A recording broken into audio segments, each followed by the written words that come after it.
Hello and welcome everybody. We've got a new edition of Millennial NFT podcast. We're super excited to kick off this season. We've got a great lineup. We've got a lot of interesting guests and a lot of activity going on in the blockchain NFT space that we're excited to share with our audience.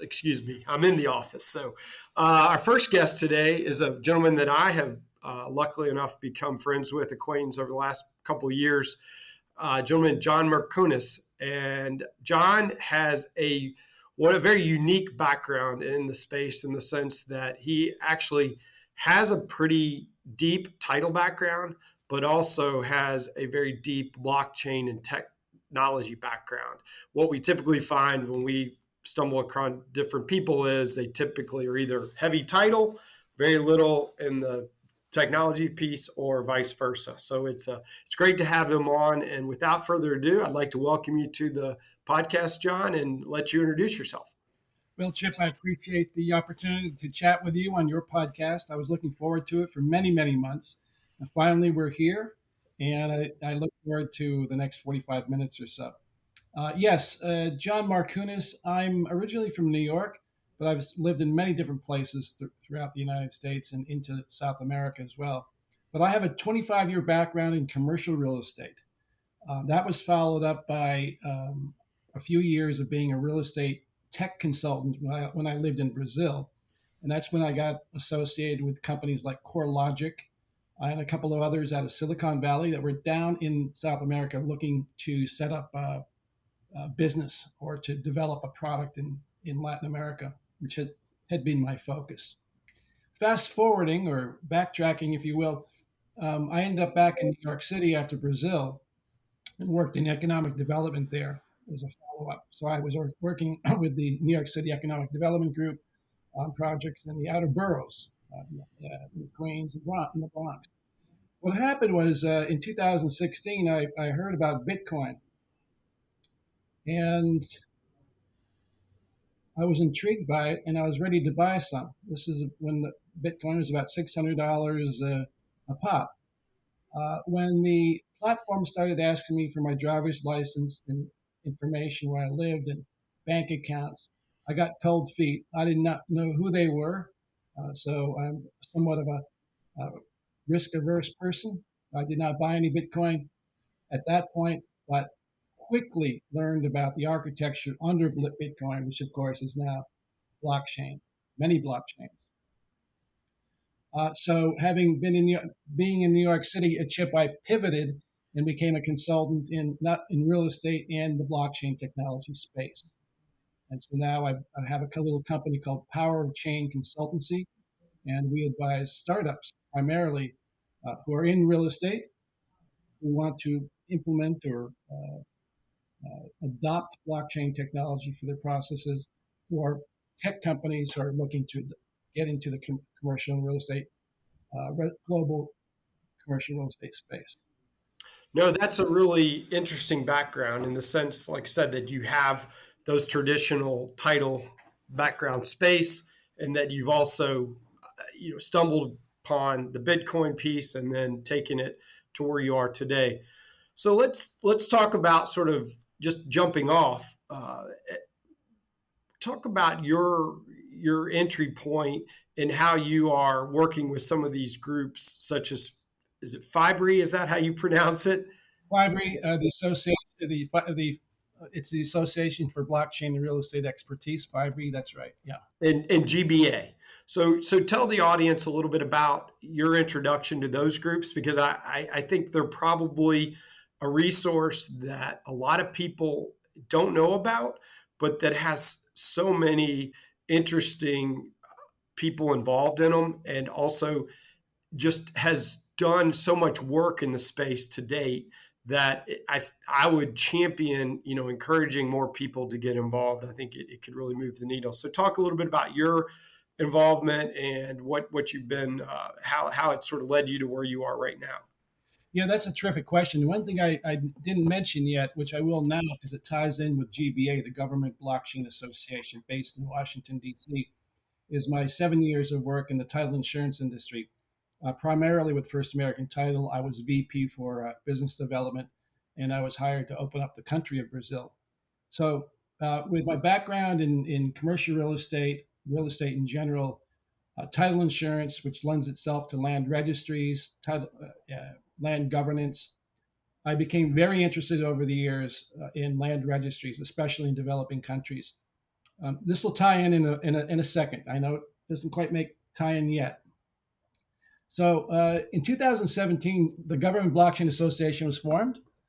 They asked me to join. I joined, and they also asked me to start up a chapter, or a working group rather, which is the Land Registry Working Group. So since then, I've been the leader of the Land Registry Working Group, based on my interest in land registries, improving them, land governance, improving that process. And so I've been with GBA since then. And GBA, of course, is dedicated primarily to the government sector, all government sectors for blockchain. So that's GBA and my interest with the industry. Now, Chip, you mentioned Fibri, and this is a mouthful, but it's the Foundation for International Blockchain and Real Estate Expertise. This is a nonprofit based out of the Netherlands. It started up in 2018 in European Union, where they established 6 or 7 chapters right away with a board of directors based there. I knew some of the guys who started this up, Chip, and they were startups as well. And I quickly realized that this is a group I wanted to be involved with in an association, because Fibri is 100% dedicated to the intersection of blockchain and real estate on a global basis for all sectors: title insurance, land registry, transactional, tokenization, and so on. So I established the first chapter for Fibri in New York before I got smart and moved to Florida. And I love New York, but I moved so I established the first chapter in the States. We then subsequently established 8 more chapters. And I moved to Florida. I established the Miami chapter, and now I'm the chair of the Florida State chapter of Fibri, because there's so much going on. We needed a state level organization for that. So that's Fibri, fibri.org. And tell me a little bit about sort of, we'll start with Fibri, some of the things that you all do to explore, promote, move this intersection between blockchain and real estate forward. Because I know it's very active. I would encourage folks that listen to this podcast, and we'll talk about how you can contact John at the end of the show, but he has a great LinkedIn profile and posts a lot of good information. I actually share and take some of it. I don't call it my own. I just comment on it or share it. But no, talk a little bit about what you all are doing, some of the behind the scenes, and then maybe some of the stuff that we see from the general public. Yeah, sure. This is really important to kind of mention what Fibri is doing, and you sort of mentioned it already, Chip. It's an educational group.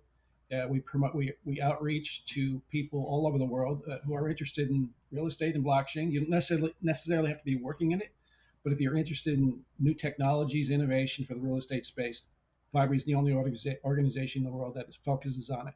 And we do a lot of education. We do webinars, which are recorded, and they are on the website. It's a great networking tool. I am in constant contact with. But the cool thing, Chip, is I'm in contact with not only you here in the U.S., but other like-minded people throughout the world: Southeast Asia, Europe, Latin America. So it's a great platform to connect with other like-minded people, discuss things, and learn new things. Speaking of learning, we produce one of our best resources. We believe is the annual industry report that we put out every year in June. This is that past June. We published the 4th one, 2022, and this annual industry report, I think, for people who are interested in blockchain and real estate or are still learning, it's a great tool to download that for free and learn quite a bit. I actually downloaded it when I was a bit overwhelmed because it's like 200 pages, and I was like, oh my gosh! But it's structured in a way that if you wanted to let's just say you were very focused on one segment, you could dive into that, and it's more bite-sized pieces of information. So I think it's constructed in a user-friendly fashion. So, I would encourage people, don't get intimidated by, nowadays we've all been trained by USA Today that we only like to, read an article that's, what is it, 400 words max, or else we just lose interest. So this you can still, sometimes it's good to do a little bit more of a deep dive. Um, well, no, that's all. That's really good. I know also you were involved with the Florida Business Blockchain Association, and you put together a real estate committee advisory panel that I was lucky enough to get on and am still involved in. So kudos to you, just in general, for your willingness and your dedication to really spreading this information, and our perspective where we've landed on a lot of this is, at the end of the day, it is about collaboration, engagement that will drive where ultimate adoption lands, because as we know, what if we just try to come at this from one perspective, one, it can get a bit polarizing, but two, you can really miss the mark, I think. And that's where I'm. We did a diagram of all of the different parties in a real estate transaction, and we did it in a, we put it we did a full flow diagram, and it's pretty amazing the amount of touch points there are. And so I think where people get defensive around this is there's a lot of stakeholders, and everybody just, which is a natural tendency or instinct, is trying to defend their turf. And so if they are concerned that there's going to be this mass disruption of their part of the transaction, they get very defensive. So I think taking a constructive approach of, hey, let's get all of the parties to the table. Let's educate people around what tools are available, how these tools can help either make it more secure, make it more efficient, make it more cost effective, and probably the biggest thing that I would share, make it more open to the public so that we have more participation. And so that really ties into some of the things that you're working on now. And I wanted to talk through that with you. You're involved in some private sector projects that are really cool. I know you're not at liberty to share all of the information, but I would love to hear what you can share with the public at this time. And then hopefully maybe we do a follow up in 6 months, because that's how quickly a lot of this stuff is moving. But yeah, if you don't mind sharing with some of the projects you're working on, that'd be great. Yeah, absolutely. Like I said in the beginning, I work with primarily startups in the space, which typically need a lot of help in a lot of different areas, from financing, funding, to tech. Although the tech part is actually pretty much taken care of with what we have today online. One thing I wanted to go back to, though, Chip, was you mentioned disruption in the space. And certainly, um, I've been through transactions many times. They are it's a cluster of people and activities and information flow.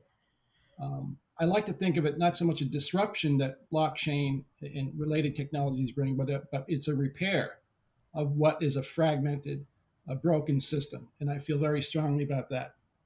Right now, I'm selling my condominium here in Florida. My agent is not using a CRM or any other or blockchain technology.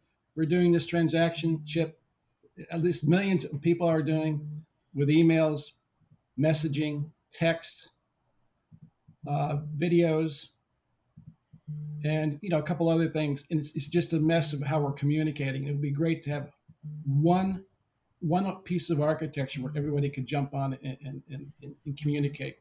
And in fact, my agent has 2 email addresses. We're using.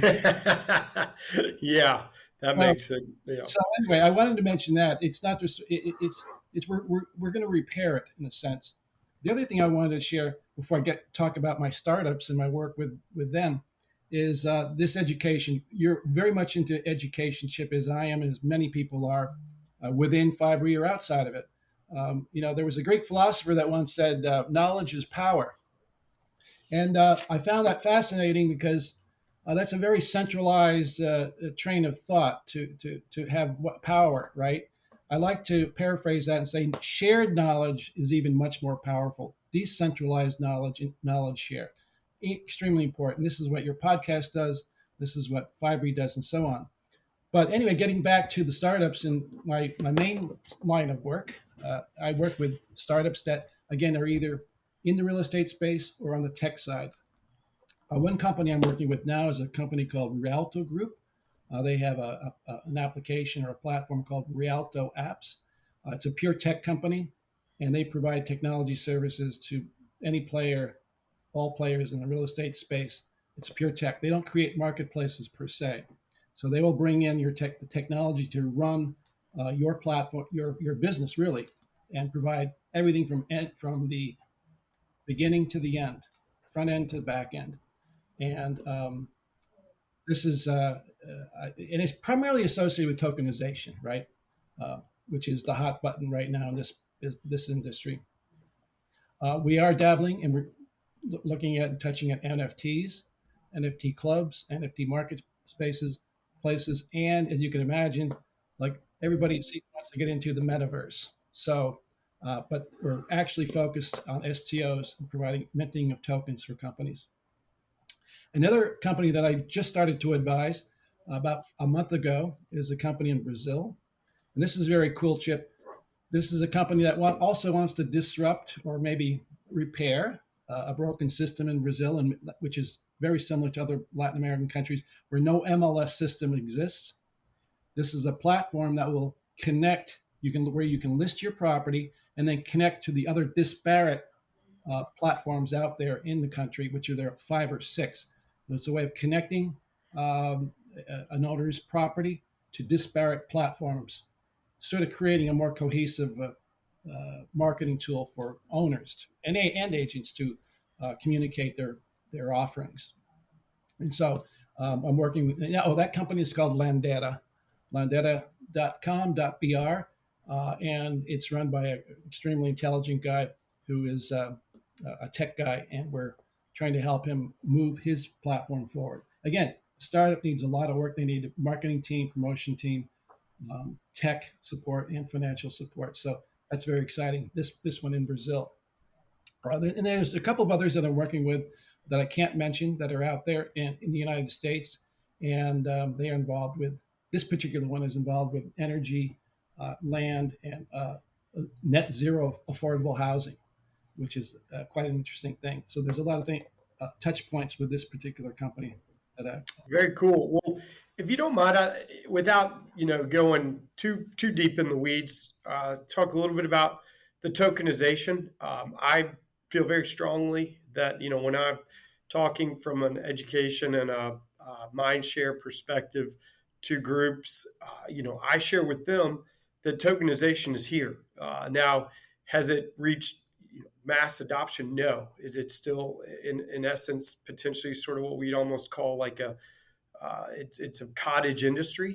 But when you really look at use case and you look at utility of this, and where it is in the life cycle, it's probably the closest thing that I can put my finger on right now that is really going to impact the people that I work with. So if you'll just touch on just sort of high level, sort of what your perspective is around the tokenization, where we are, and then we can talk a little bit about where it's going. Okay. Well, first of all, as I mentioned earlier, it's sort of the hottest topic in the real estate and blockchain space. Fractionalization of properties or funds. And that you nailed it. Just give people, and most of our listeners maybe not even understand what tokenization really does. Slicing and dicing a property into pieces where you can mint tokens, if you will, that represent your fractional share, these tokens, and you can buy and sell them, exchange them potentially. But let me give you the, 36,000 altitude level look from my perspective. And I think this is part of why there's so much froth and excitement about this real estate market. The global residential and commercial real estate market is a whopping $228 trillion market globally. I mean, this is big. But only 3% of the population, global population, invests in real estate. There's a huge disparity here. Mm-hmm. But Chip, this is a really crazy point. But 80% of the population believes real estate is a good investment, but only 3% are invested. So that's what the people in this space, the tech guys and the real estate guys like us, are thinking about tapping into this $228 trillion marketplace, and rightfully so. About 4 years ago, I had a whiteboard in my office, and I was writing down and listing all the tokenization companies. There were probably about 20 or 25 back in early 2018. There are over 100 now in the space globally that are doing tokenization work. So, but there was a study done by a group called Moore Global International Advisory and Accounting Network. This is interesting.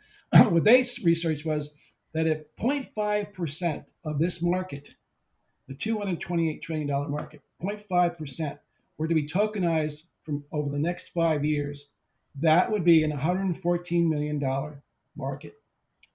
That's people are salivating over that. Yeah. Trust me. And Yeah. tokenization is a way to tap in and grab your piece of the market share. Well, and also, one thing to just jump in that, a study that I saw is that if you're able to accomplish what tokenization, the elements of tokenization provide, a landholder is because of the price discovery opportunity and the accessibility, the liquidity event ability to be able to get in and out of the investment and the ability to open the marketplace up, that you get up to like a 12% premium valuation on the property.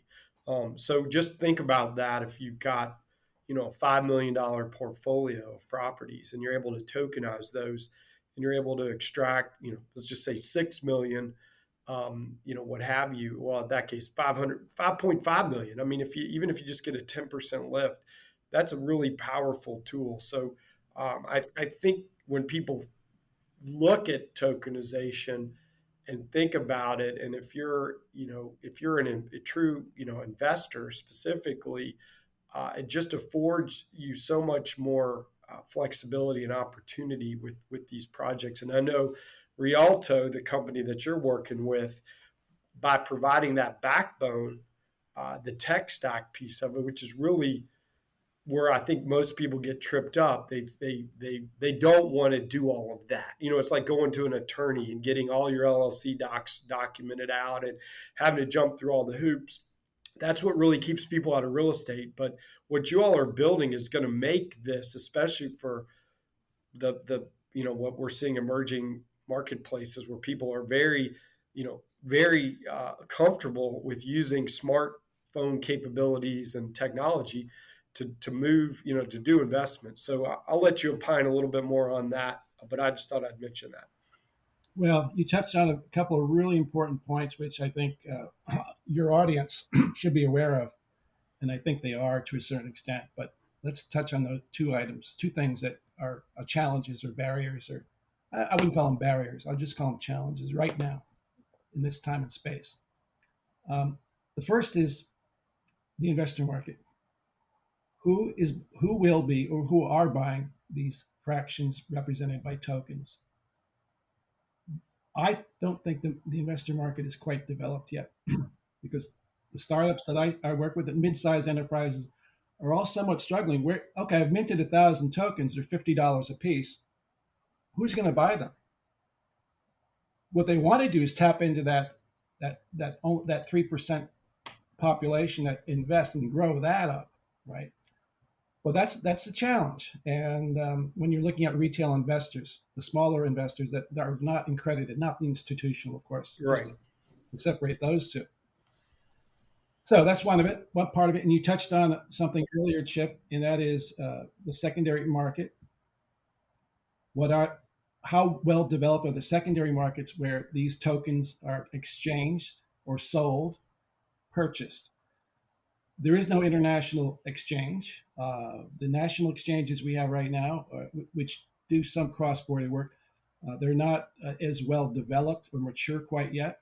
So I think that needs to be further further developed and fleshed out in order for us to reach that liquidity point of 12%, which, by the way, I've heard is up to 20% sometimes too on the liquidity premium. So those are two issues. Let's touch base on the investor market. I have a theory on this, Chip, and I could be wrong. I think the investor market moving forward is going to be focused more on, and I'm talking about the retail investor market, is going to be focused more on millennials, Gen Z, and Gen X. Right. Why? Well, first of all, those are the well, Gen Z and Gen X are the ones that are buying cryptocurrencies. Why not buy a token, which is sort of like a cryptocurrency, but it's a lot safer, less Right. risky, backed by Right. real. Okay, but this is, and I want to share an interesting tidbit, a fact that supports my theory here. In the United States, in the first quarter of last year, it was announced by I didn't have a source at the time, but it was it was a sort of a LinkedIn post or something.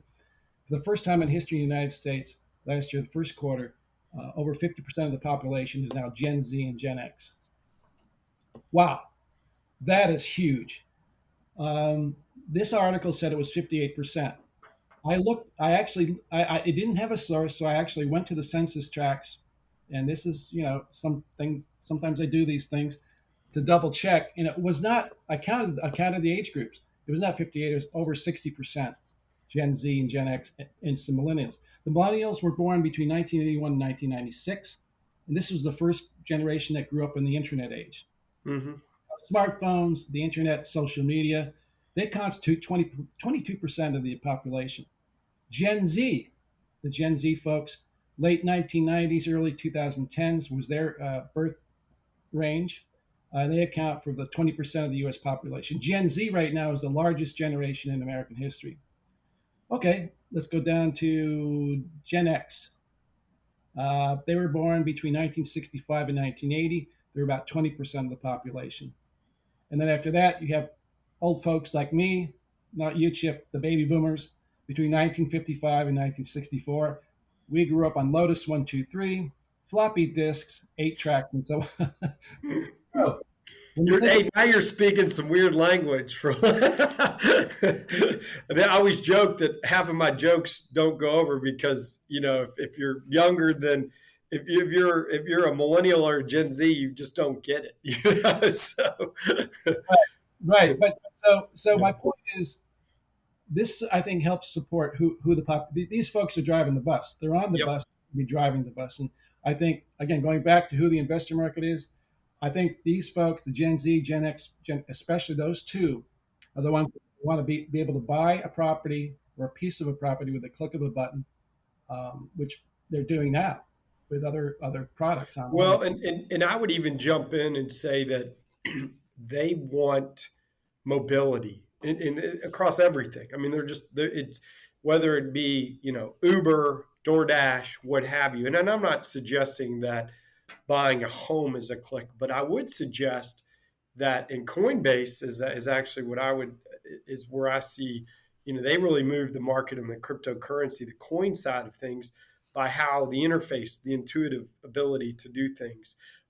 So I see, as this landscape matures in the tokenization, and I think you agree with me, there's going to be some winners. There's going to be some big players that come in and really take on the ecosystem to own it, whether it be, and I don't have any theories per se, but let's just say Amazon decided they wanted to get into the tokenization space. There's always been this backdrop that they wanted to get in the real estate space. I mean, that's been whispered. That's been the whisper for 10 years now. They almost were very frustrated that Zillow was the one that jumped in and really, what I would consider shifted the market. So I think that we're close, and I'd like to end it on this question. Well, there's this question, and then we'll do our takeaways of how they can get in touch with you and learn more about what you're doing. But let's talk about the tipping point. What do you foresee? I mean, what the crystal ball, and if we all knew, we wouldn't probably be on the Chip Chat podcast. We'd be on a boat somewhere.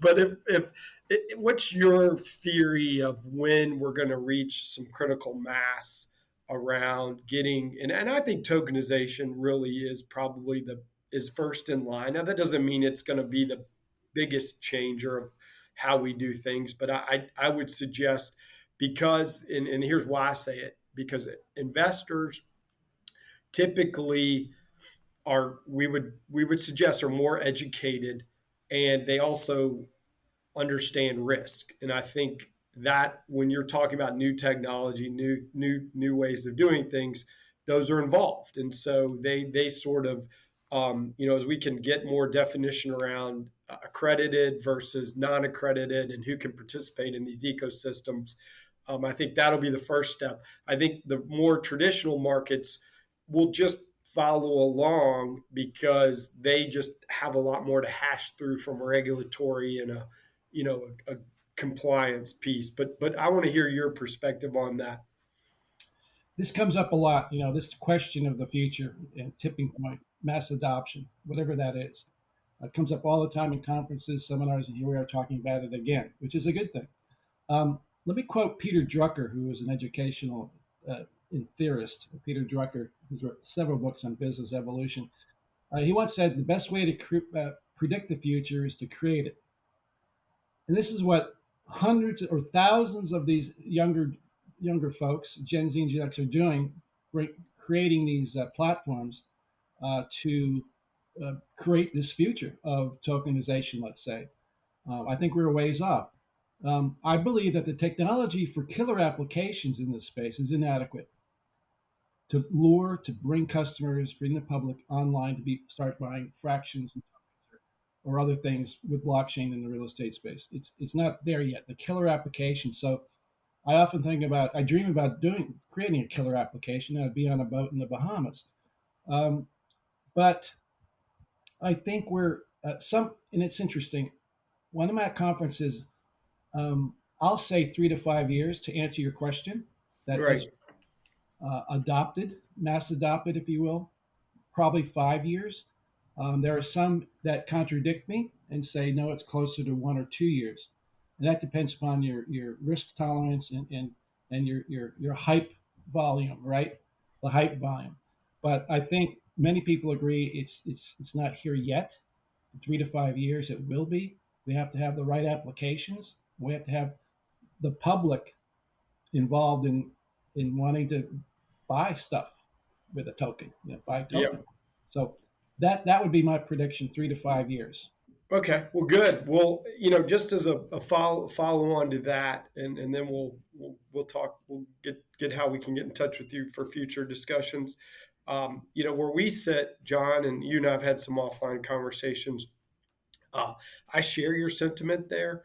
I think it's our job to bring the education, and then to bring some tools to the general public and let them give us feedback and guidance around, okay, this makes sense, this doesn't. I'm comfortable with this, I'm not comfortable with this. And so, we are introducing we're calling it's the Millennial NFT. It's a digital twin. It'll be on the Ethereum blockchain. It'll be a replication of your property ownership.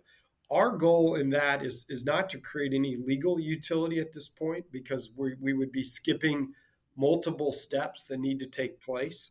But what we want to do is bring collaboration and feedback and community so that we can get early adopters engaged and sharing ideas. And I would also suggest, and you said it earlier in the podcast, that there's a lot of technology that's already been built, and we just have to figure out ways to put it together in a useful and yet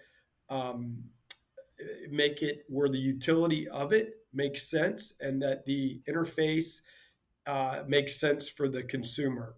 That's always a challenge, and killer apps, and that's a great way to put it.